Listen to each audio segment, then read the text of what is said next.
Shit. What's up, y'all? Guess who's back? Colors Network Man. Another segment for those to watch. Today I got Supermodel Tyra Banks. Now I'm just playing. I got I got DJ Appetite over here. You know what I'm saying? Close. You know, Supermodel. Yeah, we close. We definitely close. You know, this is up and coming Tyra Banks right here. But you know, I got this lovely lady here. You know, we're ready to get down with her for a minute. We finally, you know, we got it. So we're gonna go ahead and get into these questions. Like first met you was doing. I met you. I believe it was we was doing at the spot up there. You was, you know, doing promotion for what? Love You Like a Sister or?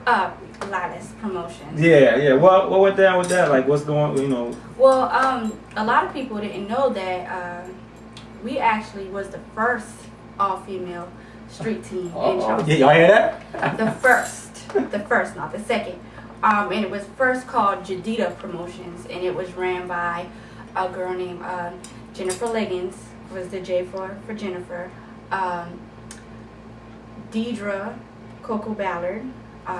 She lives in North Carolina now. Also is my cousin. Y'all getting plugged like a socket. Shit. Tamara Hollis.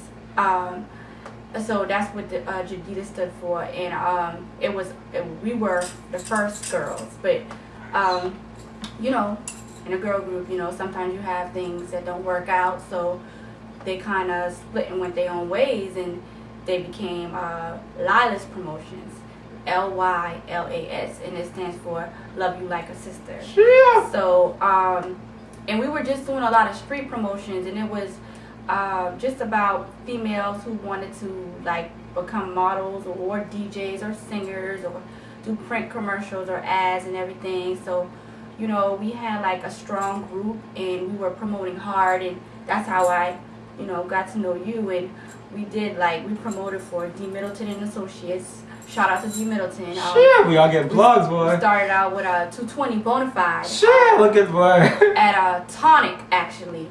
Tonic downtown was the spot. It was like Sundays and Wednesdays, and that's when DJ Tantrum was there, and DJ Huggabee his name started to float around a little bit more, and they were consistently doing those, and Raw Dog Entertainment, shout out to Raw Dog Entertainment, and that's when they were out, you know, doing their stuff and everything. So we started out just, you know, promoting those things, and then we took the group to Georgia. That's when I left. I was off the scene for like 2.5 years. When I left, we went to Georgia, and we expanded Lilas to Georgia. So now, like, the girls have, you know, went their separate ways. Some of them are married. Some of them have kids. You know, the natural cycle of life. So there is no more Lilas Promotions. So that's kind of how that started. Okay. Yeah. So from that, like, you know, how did the DJ Appetite whole thing, you know, pan out? Because I remember I was in the studio, and I was like, and I saw you. I didn't know it was you at the time. I'm like, you know, it was, you know, at DJ LJ studio and whatnot, and past CD, like, yes, DJ Appetite, you don't know her? I'm like, never heard. So I'm like, remember the name going on MySpace, like, yo, you mean the Colors Network, man? He's like, you already know me, Colors. So I was like, wow, it's a small world. So how did that transpire, like, from going to, you know, the Lilas, the promotion, to going to doing that? Well, I started out in a church choir, but I'm not really a singer like that. I mean, I can. I was trying to make her do something, y'all, but you know what I'm saying? I can do a little bit. You know what I'm saying? You know? The blessings of technology. All the tools, what's going on, baby? So, you know, I started out singing in the choir and stuff, and, you know, I could sing a little bit, just a little bit, and so I will always love music. I always would like to write and to rap. And TLC was out then, and I just fell in love. The original Destiny Child. Yes, I fell in love with Left Eye, and I just wanted to be Loves. Left Eye. Like, I just loved how she could rap and how she could harmonize. So I got into harmonizing rather than singing. So I would rap and I would harmonize over the tracks and stuff, and I just would just writing, just come up with all this stuff. And when I was little, I was like, I love this music. And I would hear the DJs come on, and I mean, you would hear of DJ Premier and Kid Capri Kid, Capri, and I used to love that. I was like, man, I want to do that. So I would just try to make my own mixtapes when I was a little girl. Like I would press stop and record when the song would come on the radio, and I would hand it out to my cousins and my mom, and it would be horrible. I mean, it would be horrible. I was a horrible little girl at it, and I mean, my mom would be jamming to it, and before you know it would cut off and another song would come on. And she was like, "Baby, you gotta have DJ stuff to mix and blend and stuff." You know, she was like, "You gotta have that." I was like, "Well, I always wanted to learn how to control what came out of the speakers, just for fun." Yeah. Because I felt like I could rap, I could sing a little bit, I could write, I could battle dance. Why not know how to DJ? I was like, how do you control what comes out the speakers? You know, I just wanted to do that on the side for fun because I love music to death in any aspect of it. So, after Lala's promotions, after me, you know, doing the singing and the rapping and the modeling and the promotions and stuff, when I got back, I was like, let me try the DJ and stuff because I always wanted to learn how to do it. And that's how it came into it. But I regret so many things in the beginning because of what a lot of people don't know is when I actually just said, you know, I wanted to learn how to DJ, I told that to a few people. And a lot of DJs did not take me seriously. Because you're a woman, or because you were young, or both? I don't know what it is. I just know that I came to a lot of people and I wanted to learn, and they was like, "Oh, Jay," they used to call me Lady J. They was like, "Oh, Jay, stick to promotion, stick to modeling, stick to singing. You just said you don't want to do this and everything." I was like, "Yes, I do," but they wasn't taking me seriously, you know. So I met up with DJ Bezel, Mr. Hood Tunes. And he was like, "You sure you want to try it out?" I was like, "Yeah." He was like, "All right, I'm going to give you a chance."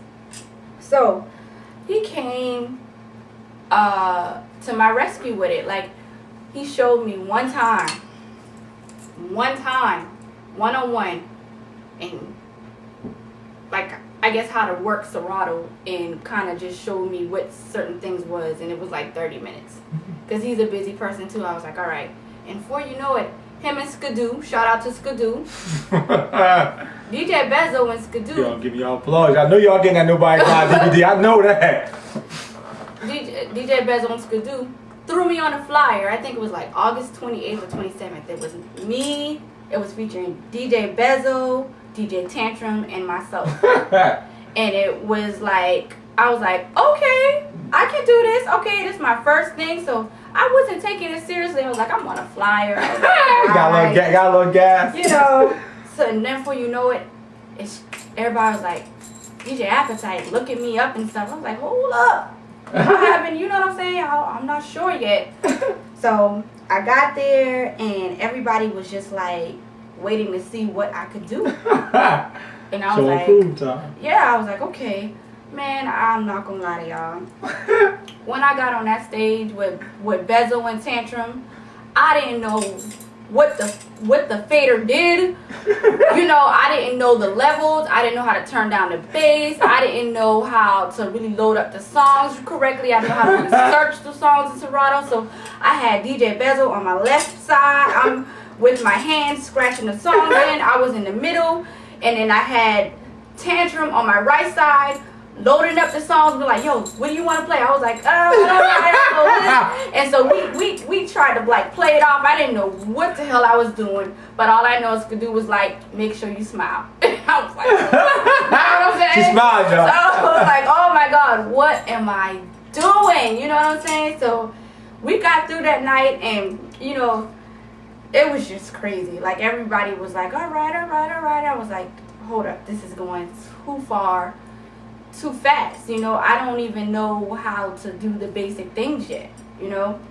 So from that point, my name started floating around the city a lot. For your experience? Yes, before my skill level, before I said my name started you need to match it. Yeah, so I was like, okay, so every time, before you know it, I was hosting parties, I was trying to open up for different DJs at different spots, and I still didn't grasp how to do everything. I didn't have my own equipment yet, so the only time I would get to practice was in the clubs, and that's hard to do, you know, especially when people already expected me to be this DJ girl that I wasn't. You know what I mean?